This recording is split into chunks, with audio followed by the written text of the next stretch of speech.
അസ്സലാമു അലൈക്കും വറഹ്മത്തുള്ളാഹി. ബിസ്മില്ലാഹിർ റഹ്മാനിർ റഹീം. നബി സല്ലല്ലാഹു അലൈഹി വസല്ലം ഖുർആൻ പാരായണം ചെയ്യുമ്പോൾ പരലോക നിഷേധികളായ ബഹുദൈവാരാധകരും സത്യനിഷേധികളും അത് ഗ്രഹിക്കാതിരിക്കത്തക്കവണ്ണം അവർക്കിടയിൽ അള്ളാഹു ഒരു അദൃശ്യ മറ സൃഷ്ടിച്ചിരുന്നു എന്നാണ് കഴിഞ്ഞ 2 ആയത്തുകളിൽ പറഞ്ഞത്. എന്നാൽ നബി സല്ലല്ലാഹു അലൈഹി വസല്ലം ഖുർആൻ പാരായണം ചെയ്യുന്നത് ഇസ്ലാമിൻ്റെ ശത്രുക്കളായ ബഹുദൈവ വിശ്വാസികൾ കേട്ടിരുന്നു.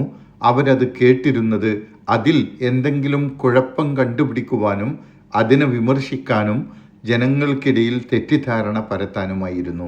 അതിനുവേണ്ടി അവർ കിണഞ്ഞ് പരിശ്രമിച്ചുവെങ്കിലും നബി സല്ലല്ലാഹു അലൈഹി വസല്ലമക്കും ഖുർആനുമെതിരെ അടിസ്ഥാനമുള്ള ഒരാരോപണവും അവർക്ക് ഉന്നയിക്കാൻ കഴിഞ്ഞില്ല. അതുകൊണ്ട് അവർ വായിൽ തോന്നിയ അടിസ്ഥാനമില്ലാത്ത ആരോപണങ്ങളൊക്കെ നബി സല്ലല്ലാഹു അലൈഹി വസല്ലമയെക്കുറിച്ച് പറഞ്ഞുകൊണ്ടിരുന്നു എന്ന് നബി സല്ലല്ലാഹു അലൈഹി വസല്ലമയോട് അള്ളാഹു പറയുന്നതാണ് ഇന്ന് പഠിക്കുന്ന 47-48 ആയത്തുകളിലുള്ളത്. നഹ്നു അലമു ബിമാ യസ്തമിഊന ബിഹി. യഥാർത്ഥത്തിൽ അവർ കേട്ടുകൊണ്ടിരിക്കുന്നതെന്താണെന്ന് നാം നന്നായി അറിയുന്നുണ്ട്. ഇത് യസ്തമിഊന ഇലൈക.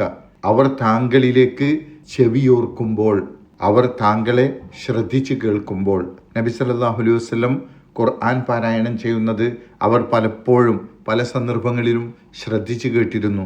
അതെന്തിനാണ് അവരിങ്ങനെ ശ്രദ്ധിച്ച് കേൾക്കുന്നത് എന്ന് അള്ളാഹു ശരിക്ക് അറിയുന്നുണ്ട്. വഇദ് ഹും നജ്വ.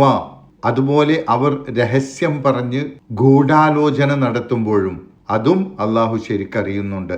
നജ്വ എന്നാൽ ഗൂഢാലോചന നടത്തുന്നത് പോലെയുള്ള രഹസ്യമായ കുശുകുശുക്കൽ, രഹസ്യം പറയലാണ്. നബി സല്ലല്ലാഹു അലൈഹി വസല്ലമയിൽ നിന്ന് ഖുർആൻ കേട്ടുകൊണ്ട് നബി സല്ലല്ലാഹു അലൈഹി വസല്ലമക്കും ഖുർആനുമെതിരെ രഹസ്യമായി ഗൂഢാലോചന നടത്തി ജനങ്ങളെ ഖുർആൻ കേൾക്കുന്നതിൽ നിന്നും പിൻപറ്റുന്നതിൽ നിന്നും പിന്തിരിപ്പിക്കാൻ വേണ്ടി സത്യനിഷേധികൾ ആരോപണങ്ങൾ കെട്ടിച്ചമച്ചുന്നയിക്കുന്നത് അള്ളാഹു അറിയുന്നുണ്ട്.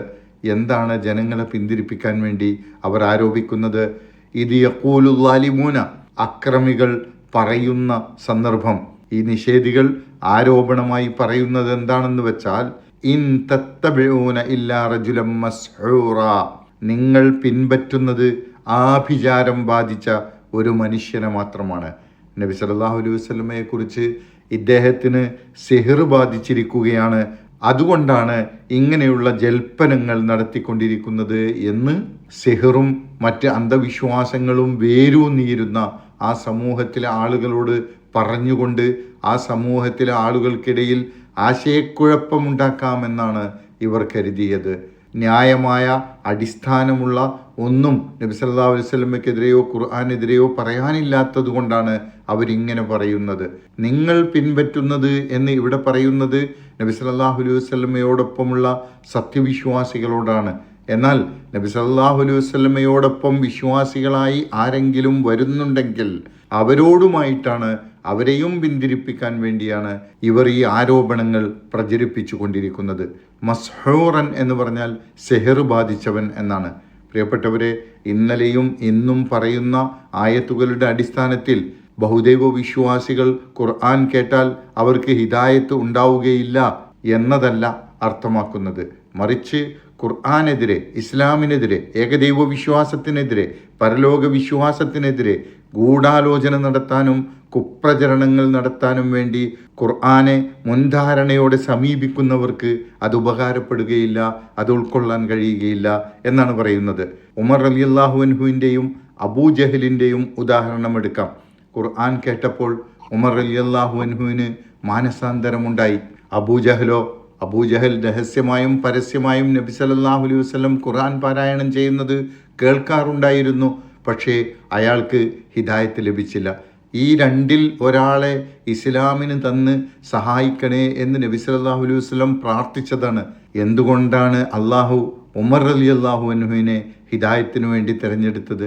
ഉമർ റളിയല്ലാഹു അൻഹു മുൻധാരണയോടെയോ ഖുർആനെതിരെ ഗൂഢാലോചന നടത്താനോ ആയിരുന്നില്ല ഖുർആൻ കേട്ടത്. എന്ന് മാത്രമല്ല, അങ്ങനെ ഒരു നിലപാടല്ല അദ്ദേഹത്തിനുണ്ടായിരുന്നത്. ഖുർആൻ തങ്ങളുടെ പരമ്പരാഗത വിശ്വാസത്തിനെതിരാണ് എന്ന നിലപാടാണ് അദ്ദേഹത്തിനുണ്ടായിരുന്നത്. എന്നാൽ അബൂജഹൽ ഖുർആൻ ശരിയാണെങ്കിൽ പോലും അത് അംഗീകരിച്ചാൽ തങ്ങളുടെ സ്ഥാനമാനങ്ങൾ നഷ്ടപ്പെടുമെന്നും നബി സല്ലല്ലാഹു അലൈഹി വസല്ലമക്കും ഇസ്ലാമിനും മേധാവിത്വം ലഭിക്കും എന്നതുകൊണ്ട് ഖുർആൻ അംഗീകരിക്കുന്ന പ്രശ്നമില്ലെന്ന് തീരുമാനിച്ച ആളായിരുന്നു. അയാൾക്ക് നിലപാടുണ്ടായിരുന്നില്ല, താല്പര്യം മാത്രമായിരുന്നു. അതുകൊണ്ടാണ് അള്ളാഹു അയാൾക്ക് ഖുർആൻ ഉൾക്കൊള്ളാനുള്ള ഉദവി നൽകാതിരുന്നത്. തുടർന്ന് അടുത്ത ആയത്തിൽ പറയുന്നു, ഉൻളുർ കൈഫ ലറബൂ ലക്കൽ അംസാല. നബിയെ, താങ്കൾ നോക്കുക എങ്ങനെയാണ് അവർ താങ്കൾക്ക് ഉപമകൾ ഉണ്ടാക്കുന്നത് എന്ന്. നബിയെ, എന്തൊക്കെയാണ് താങ്കളെപ്പറ്റി ഇവർ പറഞ്ഞു നടക്കുന്നത് എന്ന് നോക്കൂ എന്നാണ് ഈ പറഞ്ഞതിൻ്റെ അർത്ഥം. താങ്കൾക്ക് ആഭിചാരം ഏറ്റിരിക്കുന്നു, താങ്കൾ ഭ്രാന്തനാണ്, കവിയാണ്, ഇങ്ങനെ വായിൽ തോന്നിയതൊക്കെ താങ്കളെക്കുറിച്ച് ഇവർ വിളിച്ചു പറയുന്നത് നോക്കൂ. ഉൻളുർ, താങ്കൾ നോക്കുക, കൈഫ ലറബൂലക, എങ്ങനെയാണ് താങ്കളെപ്പറ്റി അവർ പറയുന്നത്, അൽ അംസാൽ, ഉദാഹരണങ്ങൾ, ഫലല്ലു, അങ്ങനെ അവർ വല്ലാതെ വഴിതെറ്റിയിരിക്കുന്നു. അവർ യാഥാർത്ഥ്യത്തിൽ നിന്നും വ്യതിചലിച്ചുപോയി അടിസ്ഥാനമില്ലാത്ത കാര്യങ്ങൾ ഓരോന്ന് മാറ്റി മാറ്റി പുലമ്പിക്കൊണ്ടിരിക്കുകയാണ്. ഫലാ യസ്തതിഊന സബീല, അങ്ങനെ ഒരു വഴിയും അവർക്ക് സാധ്യമാവുന്നില്ല. ഒരു വാദത്തിലും ഉറച്ചു നിൽക്കാൻ അവർക്ക് സാധിക്കുന്നില്ല. കാരണം അവരുടെ വാദത്തിന് അടിസ്ഥാനമില്ലാത്തതുകൊണ്ട് ശരിയായ ഒരു മാർഗവും പ്രാപിക്കാൻ, ശരിയായ ഒരു വഴി നിശ്ചയിക്കാനോ ഒരു തീരുമാനത്തിലെത്താനോ അവർക്ക് കഴിയാതെ പോകുന്നു. അങ്ങനെ അവർ വഴിതെറ്റിയിരിക്കുന്നു എന്നാണ് പറയുന്നത്. അല്ലാഹു സുബ്ഹാനഹു വ തആല നമ്മെ അനുഗ്രഹിക്കുമാറാകട്ടെ. അസ്സലാമു അലൈക്കും വറഹ്മത്തുള്ളാഹി വബറകാതുഹു.